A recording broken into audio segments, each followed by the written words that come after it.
Assalamualaikum warahmatullahi wabarakatuh. Perkenalkan, saya Muhammad Adha, mahasiswa PPG di UIN Raden Mas Said, Surakarta. Dalam hal ini saya akan memaparkan tentang materi alam semesta sebagai tanda kekuasaan Allah Subhanahu wa Ta'ala. Kita mulai pemaparan ini dengan membaca Bismillahirrahmanirrahim. Tujuan pembelajaran: setelah mempelajari materi ini, kalian dapat 1. Melalui pembelajaran tutor sebaya, kalian dapat membaca Quran Surat Al-Anbiya ayat 30 dan Quran Surat Al-A'raf ayat 54 sesuai dengan kaidah ilmu tajwid, khususnya hukum bacaan guna. 2. Pelajaran praktik: kalian dapat menghafal Quran Surat Al-Anbiya ayat 30 dan Quran Surat Al-A'raf ayat 54 sesuai kaidah tajwid. 3. Melalui pembelajaran inquiry, kalian dapat menelaah kandungan Quran Surat Al-Anbiya dan Quran Surat Al-A'raf ayat 54 dan hadis tentang penciptaan dan keteraturan alam semesta secara bersyukur terhadap apa yang diciptakan oleh Allah Subhanahu wa Ta'ala. 5. Melalui teknik pembelajaran diskusi, kalian dapat menjelaskan pesan Nabi Muhammad SAW untuk menguasai ilmu pengetahuan dan nilai-nilai yang dapat dipetik dari penciptaan dan pengaturan alam semesta. 6. Melalui pembelajaran berbasis produk, kalian dapat membuat karya teks doa pada plano berisi rasa syukur atas penciptaan alam semesta yang indah dan benar.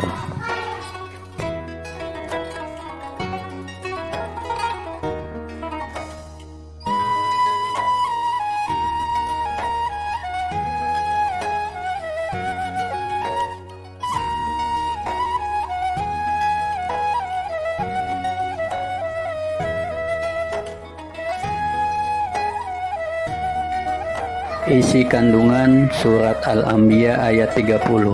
Yang pertama, orang-orang musyrik Mekah waktu itu tidak memperhatikan alam ini. Yang kedua, teori Big Bang memiliki terkaitkan dengan ayat. Yang ketiga, pentingnya air bagi kehidupan. Peristiwa di dalamnya pun tidak pernah kafir jahiliyah. Perhatikan pada peristiwa alam semesta. Ini memberikan bukti bahwa Allah Subhanahu wa Ta'ala itu ada, begitu pula penciptaan, pengaturan, dan kekuasaannya. Ayat ini menjelaskan pula bahwa langit dan bumi pada awalnya bersatu. Allah Subhanahu wa Ta'ala memisahkan keduanya. Berikut ini adalah gambar tentang teori Big Bang. Dan dari air kami jadikan segala sesuatu yang hidup. Kehidupan berawal dari air, terutama pada air laut. Teori ini menjelaskan bahwa rantai kimia dimulai dari air laut. Penjelasan lain mengemukakan bahwa semua benda hidup, khususnya hewan dan manusia, berasal dari sperma atau air. Aneka ragam hewan berasal dari air tersebut. Tubuh makhluk hidup sebagian besar terdiri atas air. Hampir 70% tubuh manusia adalah air. Apabila 20% persendian air dalam tubuhnya yang tersisa, manusia tidak akan hidup bertahan lama. Tanpa makan, manusia dapat bertahan hidup selama 60 hari. Namun manusia akan cepat mati apabila dalam waktu 3-10 hari tanpa minum air.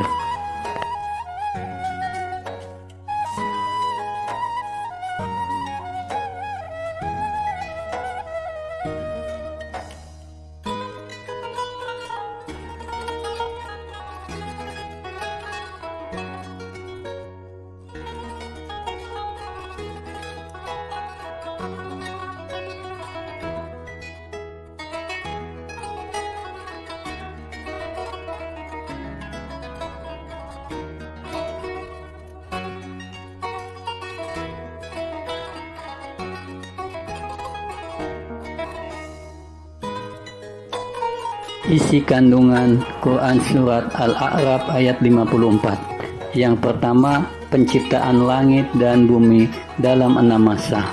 Yang kedua, Allah yang menciptakan, mengatur segala yang ada di alam semesta.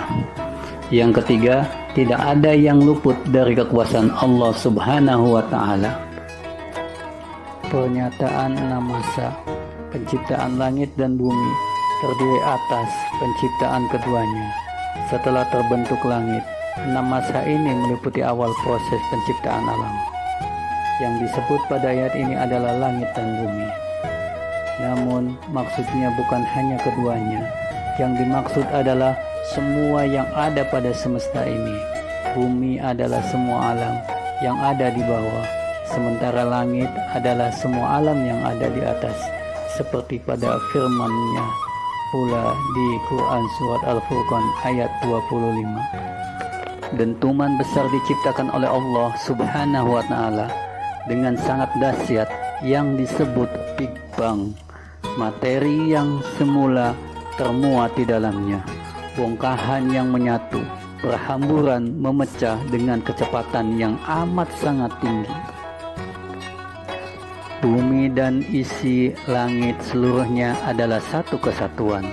Keduanya, begitu juga matahari, bulan, bintang, planet, galaksi, dan sebagainya terbentuk dari asap yang sama. Hal ini dapat disimpulkan bahwa benda-benda ini berasal dari asap yang sama ini, kemudian mereka terpisah satu sama lainnya. Hadis Nabi Muhammad SAW tentang ilmu pengetahuan. Dari Anas bin Malik radhiyallahu an, Nabi Muhammad SAW bersabda, menuntut ilmu itu kewajiban bagi setiap muslim. Banyak pesan dan ajaran Nabi Muhammad SAW yang berhubungan dengan dorongan mencintai dan menguasai ilmu bagi umat muslim. Beliau berpesan bahwa menuntut ilmu itu suatu keharusan. Dari Abu Hurairah radhiyallahu an, dari Nabi Muhammad SAW, beliau bersabda, barang siapa yang menempuh suatu jalan untuk menuntut ilmu, Allah Subhanahu wa Ta'ala akan memudahkan baginya jalan ke surga. Rasulullah SAW memberikan gambaran bahwa dengan ilmu surga akan didapat.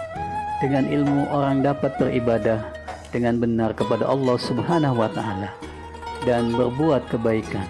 Oleh karena itu, orang yang menuntut ilmu adalah orang yang sangat menuju surga. Surga Allah Subhanahu wa Ta'ala. Ilmu merupakan sinar bagi kehidupan umat manusia yang mendorong berbuat baik di jalannya.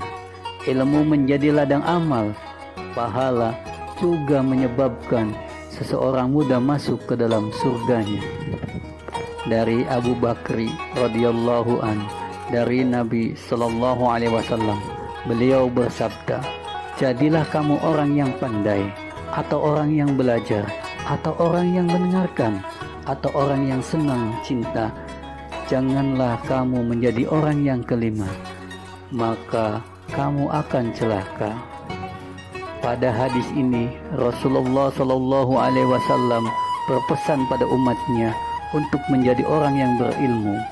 Ia dapat mengajarkannya kepada orang lain sehingga dapat mengubah masyarakat memiliki wawasan luas dan beradab. Apabila tidak mampu menjadi orang pandai, jadilah sebagai orang yang terus mau belajar. Apabila tidak bisa menjadi orang yang belajar, jadilah orang yang mau mendengarkan ilmu pengetahuan. Dengan mendengarkan ilmu pengetahuan, kita bisa mengambil hikmah dari apa yang didengar. Hikmah penciptaan dan pengaturan alam. Nilai yang dapat dipetik. Kecerdasan intelektual yang diberikan olehnya mengantarkan manusia untuk berpikir dan mengembangkan ilmu pengetahuan. Aspek spiritual mengantarkan pada keyakinan kepada Allah Subhanahu wa Ta'ala yang menciptakan segala sesuatu dengan teratur. menguatkan keyakinan bahwa Al-Quran memiliki kemujizatan dalam dasar-dasar teori sains tentang alam semesta. Keteraturan alam semesta menjadi pendorong agar kehidupan manusia harus teratur. Dorongan meningkatkan keimanan dan ketakwaan kepada Allah Subhanahu wa Ta'ala. Merawat dan menjaga lingkungan sebagai bagian tak terpisahkan dari ketakwaan. Mendorong manusia untuk bersyukur atas seluruh apa yang diciptakan olehnya. Mendorong manusia untuk cinta tanah air. Manusia terdorong untuk memecahkan permasalahan yang terjadi di lingkungan sekaligus menjadi keutamaan bagi dirinya. Keteraturan alam semesta mendorong manusia untuk mengelola lingkungan dengan berkelanjutan. Demikianlah pemaparan dari saya. Mudah-mudahan dapat bermanfaat. Terima kasih. Alhamdulillahirabbil alamin.